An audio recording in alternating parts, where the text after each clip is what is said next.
तो आदाब, नमस्कार, जय हिंद, वंदे मातरम। मैं आपका अपना ठाकुर प्रखर सिंह और रात के 10 बज चुके हैं और कहानी का जो सिलसिला है बदस्तूर जारी है। आज कोई इधर उधर की बात नहीं करूंगा, सीधा सीधा कहानी का रुख करूंगा। और आज की जो कहानी है, इस कहानी की शुरुआत होती है साल 2020 के सितंबर महीने के 11-12 तारीख रही होगी। जगह लगती है जोधपुर में, एक इलाका है नादंडी गौशाला।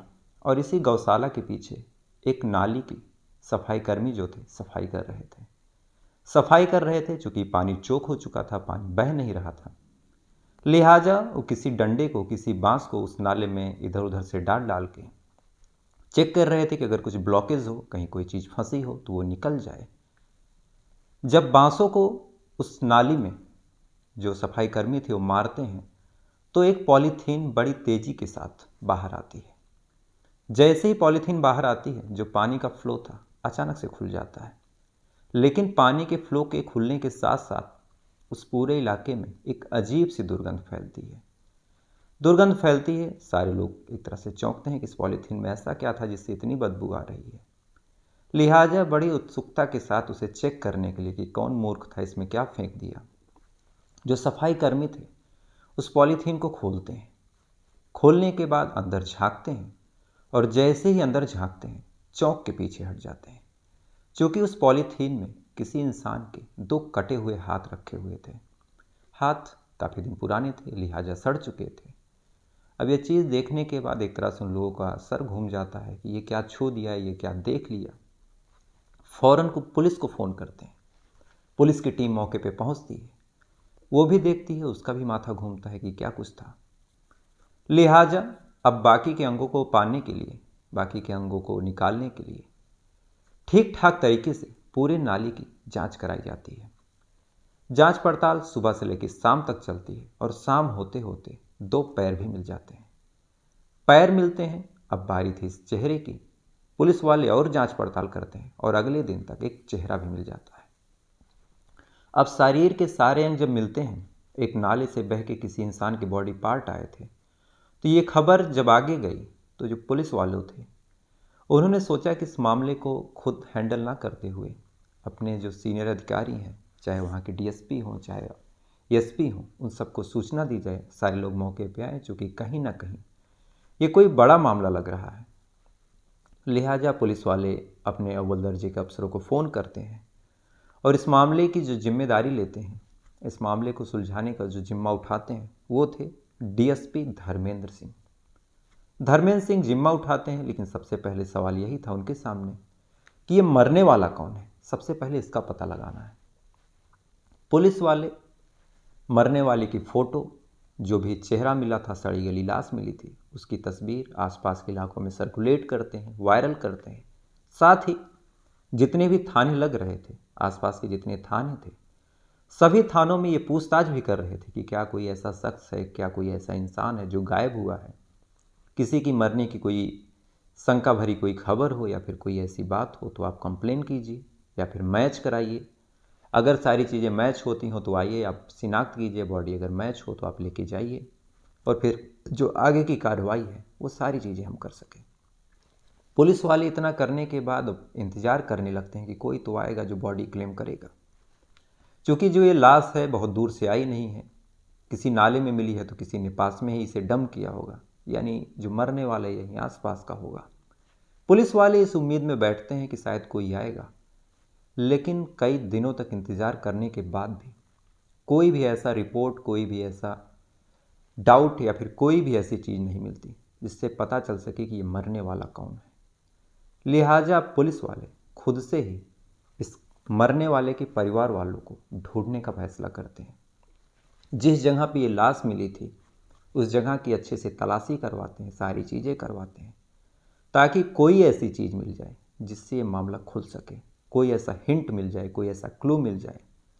पुलिस वाले जांच पड़ताल करते रहते हैं, छानबीन करते रहते हैं और अंत में जब कहीं से उनको कुछ मिलता नहीं तो जो सारी चीज़ें उस लाश के साथ मिली थी उन्हीं को चेक करने का फैसला करते हैं। लाश के शरीर पर टैटू वगैरह खोजते हैं या फिर कोई नाम वगैरह खोजते हैं, लेकिन ऐसी कोई चीज़ मिलती नहीं। और कोई कागज़ वगैरह ढूंढने की कोशिश करते हैं, लेकिन वो भी नहीं मिलती। लेकिन इसी खोजबीन में, इसी जांच पड़ताल में जो पुलिस वाले थे उनकी नज़र उस पॉलीथीन पे पड़ती है जिसमें ये लाश आई थी। लाश भी कहना गलत होगा, बस हाथ पैर और सर मिला था। छानबीन करते हैं, उस पॉलीथीन पे एक कंपनी का नाम लिखा था, उसको पढ़ते हैं। उस कंपनी का नाम था मेडटा सिटी इंटरप्राइजेस। ये इस कंपनी की पॉलीथीन में पैक था और यहीं से पता चलता है कि जो पॉलीथीन है ये मेडटा सिटी में बनी हुई है। पुलिस वालों को अब शहर का पता चल चुका था कि ये पॉलीथीन यहाँ से खरीदी गई है। इसीलिए अब पुलिस वाले उस शहर के एफआईआर को खंगालने का फैसला करते हैं। पुलिस वालों की ये मेहनत रंग लाती है। एक कंप्लेन 10 अगस्त को दर्ज हुई थी मेडटा सिटी में। दर्ज की गई कंप्लेन में लिखा था कि कोई सुशील सिंह है, या फिर उनका नाम चरण सिंह भी है, जो कि कृषि अधिकारी हैं। वो 1 महीने से गायब है। कहाँ चले गए, ना उनका फ़ोन लग रहा, ना ही उनका कुछ पता चल रहा। और उस थाने के लोग इस आदमी को खोज खोज के थक चुके थे, लेकिन कहीं से कोई सुराग, कहीं से कोई सबूत उनको भी नहीं मिला था। अंत में जब ये सारी चीज़ें पुलिस को पता चली तो पुलिस वालों ने सोचा कि क्यों ना जो चरण सिंह के फैमिली वाले हैं उनको बुलाएं और कहें कि इस बॉडी का शिनाख्त करें, हो सकता है बॉडी मैच हो जाए। पुलिस वाले बस महज पूछताछ के लिए, चेक करवाने के लिए जो चरण सिंह के परिवार वाले थे उनको अपने पास बुलाते हैं। और पुलिस वाले जैसे ही बुलाते हैं और लाश का चेहरा दिखाते हैं, जो परिवार वाले थे वो फूट फूट के रोने लगते हैं। दरअसल ये परिवार वाले उसी लाश की तलाश 1 महीने से कर रहे थे, जो लाश पुलिस वालों को यहाँ नाले में मिली थी।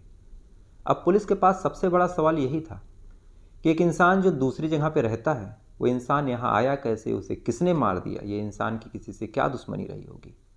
इसीलिए ये सारी चीज़ें जानने के लिए जो पुलिस वाले थे, खासकर जो डीएसपी धर्मेंद्र सिंह थे, चरण सिंह के परिवार वालों से पूछताछ करते हैं कि चरण सिंह की लाइफ स्टाइल क्या है, क्या कुछ इसकी ज़िंदगी में कौन कौन लोग हैं, इसने क्या कुछ किया है, पढ़ रहा है या फिर कहीं नौकरी कर रहा है। क्योंकि सारे एंगल खंगालने के बाद ही कोई कंक्लूजन पुलिस निकाल सकती थी। पुलिस वाले जब ये सवाल पूछ रहे थे तो परिवार वाले बताते हैं कि जो चरण सिंह है बाकायदा एक अच्छे पोस्ट पे तैनात है, एक कृषि अधिकारी है। कुछ साल पहले इसकी शादी हुई थी। वाइफ से ज़्यादा इसकी बनती नहीं थी, वाइफ इसके पास रहती नहीं थी। हालांकि चरण सिंह के मरने की खबर उसकी वाइफ को दे दी गई है, लेकिन उसके वाइफ की तरफ से कोई रिस्पॉन्स नहीं और कोई चीज़ नहीं, और बाकी इसके जीवन में और कोई है नहीं, ना कोई गर्लफ्रेंड है, ना कोई दुश्मन है। अब ये बात जब पुलिस वाले सुनते हैं तो उन्हें एक चीज़ बड़ी अजीब लगती है कि कोई भी हो, चाहे जैसी वाइफ हो, अगर उसके पति का कत्ल हुआ है, उसका पति गायब है, तो उसे फ़र्क क्यों नहीं पड़ रहा। लेकिन अब ऐसे इसी इतनी सी बात पे उसकी वाइफ से पूछताछ भी नहीं कर सकते थे। इसीलिए जो पुलिस वाले थे सबसे पहले इस चरण सिंह की कॉल डिटेल खंगालते हैं कि शायद यहाँ से कुछ मिल जाए। कॉल डिटेल खंगालते हैं और जो लास्ट कॉल थी वो इसकी वाइफ से ही आई थी। वाइफ से लास्ट कॉल थी, उसके बाद चरण सिंह गायब हो गया। लिहाजा जो पुलिस वाले थे अब इनके शक की सुई चरण सिंह की वाइफ की तरफ घूमती है। पुलिस वाले चरण सिंह की वाइफ को फ़ौरन उठाते हैं। उठाने के बाद अपने थाने लाते हैं, वहाँ पे पूछताछ करते हैं। थोड़ी देर तक तो ये बरगलाती है, इधर उधर की बातें घुमाती है, लेकिन पुलिस वाले जब मुँह खुलवाने पे आते हैं तो उस चीज़ में वो एक्सपर्ट हैं, उसी बात की वो नौकरी कर रहे हैं। तो अपने तरीके से जब पुलिस वाले पूछते हैं और अंत में इसे लगता है कि इसे झूठ बोलना सही नहीं है, इसका भांडा फूट चुका है, तो अंत में ये हारती है चरण सिंह की वाइफ। टूटती है और टूटने के बाद जब मुंह खोलती है तो जैसे जैसे ये मुंह खोल रही थी, कहीं ना कहीं जो पुलिस वाले थे उनकी आंखें बड़ी हो जा रही थी। दरअसल चरण सिंह की वाइफ बताती है कि जो चरण है उससे उनकी शादी साल 2013 में हो गई थी। पैसे से ये लोग कमज़ोर थे, गरीब थे। चरण एक अच्छा खासा नौकरी पेशा आदमी था, ठीक ठाक पैसा कमा रहा था। परिवार वाले शादी करते हैं, शादी करके कौन कहे ससुराल आने को, ये अपने मायके में रुकती है। और एक प्रथा होती है हिंदुओं में, गौना, कायदे से कहें तो विदाई की एक प्रथा होती है कि शादी के टाइम के बाद आदमी जाता है अपने घर की बहू को विदा करके लेके आता है, और कायदे से तभी माना जाता है कि आपके परिवार में वो रहेगी। गौने के लिए, विदाई के लिए ये तैयार ही नहीं होती। बिना गौने के अपने ससुराल नहीं आना चाह रही थी, बिना गौने के वो आ भी नहीं सकती थी। चरण सिंह का मन था कि गौना जल्दी हो जाए, आए ये दोनों पति पत्नी वाला जीवन जिए। लेकिन हैरानी की बात देखिए कि एक आदमी जिसकी शादी 7 साल से ज़्यादा बीत चुकी थी, वो एक भी बार अपनी पत्नी के साथ संबंध नहीं बना पाया था। बार बार ये कोशिश कर रहा था, बार बार ये मनाने की कोशिश कर रहा था, कह रहा था कि मुझसे कोई गलती हुई है या फिर कोई और बात है। उसकी पत्नी झुंझुला के फ़ोन काट देती, कहती कि मुझे नहीं आना। चरण सिंह अलग परेशान कि जब तुमको मेरे साथ नहीं आना तो शादी क्यों की। बेचारा अपनी गलती मानता है कि शायद मुझसे ही कोई भूल हो गई है, मैंने कोई ऐसी बात कह दी जो इसे बुरा लगा है। न जाने कितनी बार ये सॉरी बोलता है, कभी जाके मनाने की कोशिश करता। 7 सालों में इसने न जाने कितने फ़ोन किए, न जाने कितने बार मनाए, और अंत में 10 अगस्त साल 2020 को जब वो फ़ोन करता है तो इसकी पत्नी कहती है कि चलो ठीक है, एक काम करो, तुम्हारी इच्छा है मेरे साथ संबंध बनाने की, तो तुम मेरी बहन के कमरे पे आ जाओ, वहाँ पे मैं तुम्हारे साथ संबंध बना लूँगी और जो तुम्हारी इच्छा है वो पूरी कर दूँगी। चरण सिंह एकदम खुश हो जाता है, खुशी मन से फ़ौरन इसकी बहन के बताए पते पे पहुँचता है। पहुँचने के बाद देखता है कि जो चरण सिंह की वाइफ है वो अपनी 2 बहन बबीता और प्रियंका के साथ वहाँ पहले से मौजूद है। आता है, आने के बाद एक दूसरे से लोग मिलते हैं, बातचीत होती है। बातचीत के बाद फिर ये लोग पार्टी वगैरह करने का प्लान करते हैं। कितने दिन बाद आप आए हैं, आप मेरे परिवार के जीजा हैं। जीजा जी भी काफ़ी खुश हो जाते हैं। खुश होने के बाद बाकायदा ड्रिंक वगैरह करते हैं। ड्रिंक करने के बाद अपनी वाइफ को उठाते हैं, जैसा कि उनका प्लान था, उसको कमरे में लेके जाते हैं। लेकिन जैसे ही कमरे में लेके जाते हैं, फ़ौरन जो चरण सिंह की वाइफ थी एक इंजेक्शन निकालती है और इंजेक्शन को चरण सिंह को लगा देती है। चरण सिंह बेहोश हो जाता है। बेहोश होने के बाद अब ये तीनों बहन मिलकर चरण सिंह का कत्ल करती हैं। अब कत्ल हो चुका था, लेकिन बॉडी जो थी उसे ठिकाने लगाना था। सबसे पहले जो चरण सिंह की वाइफ थी एक मिक्सी ग्राइंडर उठाती है और बॉडी को छोटे छोटे टुकड़ों में काट के सोचती है कि इस मांस को, इस हड्डी को पीस के ऐसा कीमा बना दूं कि चाहे जहां फेंकूं कहीं से कुछ पहचान ना हो सके। कुछ अंगों को वो पीसती है, लेकिन किसी भी मिक्सी में इतनी क्षमता नहीं होती कि वो मांस को, इंसानी हड्डी को पीस सके। लिहाजा मिक्सी खराब हो जाती है। अब इसका भी दिमाग खराब कि अब लाश को कैसे ठिकाने लगाए। इसीलिए ये दोनों फिर मार्केट जाते हैं, बड़े बड़े चाकू लेके आते हैं। उन चाकुओं से इस लाश को काटते हैं। काटने के बाद अलग अलग टुकड़े करते हैं। कुछ टुकड़े कहीं और फेंकते हैं, कुछ टुकड़े कहीं और फेंकते हैं। सारे टुकड़ों को पॉलीथीन में पैक करके फेंकते हैं और उन्हीं में से 4 टुकड़े, यानी हाथ पैर सर के 4 टुकड़े पॉलीथीन में उस नाले में जब फेंकते हैं तो वही नाला जो था जाके बाद में वहाँ मिलता है और ये लाश निकलती है। अब कातिल मिल गया, जिसका कत्ल हुआ था वो मिल गया, लेकिन कत्ल क्यों हुआ ये भी अपने आप में बड़ा सवाल था। पुलिस वाले जब ये पूछते हैं तुमने कत्ल क्यों किया, तो इसके पीछे उसने जो कहानी सुनाई, ये कहानी तो इस कहानी से भी ज़्यादा चौंकाने वाली थी। दरअसल चरण सिंह की जो वाइफ थी वो असल में समलैंगिक यानी लेस्बियन थी। उससे लड़कों में नहीं बल्कि लड़कियों में इंटरेस्ट था। बाप ने पैसे की लालच में शादी करा दी, लेकिन कभी भी उसका ध्यान लड़कों में जाता ही नहीं था। अपने भाई की पत्नी के साथ खुश रहती थी और इस बात की जानकारी उसकी दोनों बहनों को भी थी और दोनों बहनें उसका सपोर्ट भी करती थी। अब ये मामला जब सुना तो एक तरह से नारी जात से कुछ टाइम तक लोगों का भरोसा उठ गया।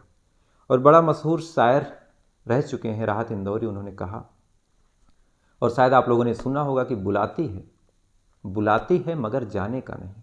और ये बात कहीं ना कहीं इस कहानी पे बड़ी सेट बैठती है। बाकी अब रेयर ऑफ द रेयर का क्राइम था, रेयरेस्ट क्राइम था। कोर्ट इस पे जो कुछ सज़ा देगी वो सारी चीज़ें होंगी। तो फिलहाल ये थी पूरी कहानी। मैं थोड़ा जल्दी में था तो जल्दी कहानी सुना दिया। तो अब आपसे कल फिर मुलाकात होगी इत्मीनान से किसी दूसरी कहानी के साथ। तब तक अच्छे रहिए, खुश रहिए। जय हिंद, वंदे मातरम।